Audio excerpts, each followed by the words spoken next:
সম্পর্কে জানবো, সেটা হচ্ছে সূচক। তোমরা হয়তো দেখতে পাচ্ছ যে এখানে আমি লিখেছি 2 আর উপরে লিখেছি হচ্ছে 3। তাহলে এই যে দেখো উপরে এটার নাম হচ্ছে সূচক। সবাই বলো এটার নাম কি? সূচক। আর নিচে আমরা যেটা দেখতে পাচ্ছি সেটা হচ্ছে 2, এটা হচ্ছে ভিত্তি, এটা হচ্ছে ভিত্তি। ইংরেজিতে এটাকে বলা হয় বেস। তাহলে সূচকটা আসলে কি? সূচক হচ্ছে এই যে আমরা 2 টু দি পাওয়ার কিউব দেখছি, এখানে 2 হচ্ছে 3 বার গুণাকারে রয়েছে। কয়বার গুণাকারে রয়েছে? 3 বার। 2 গুণ 2 গুণ 2। আচ্ছা বলো তো 2 কে 3 বার গুণ করলে কত হয়?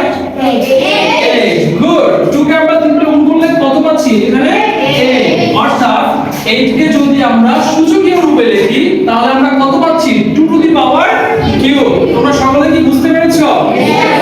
বুঝতে বিষয়টা? অর্থাৎ 8 কে আমরা সংক্ষেপে খুব সহজেই লিখতে পারি 2 টু দি পাওয়ার কিউব।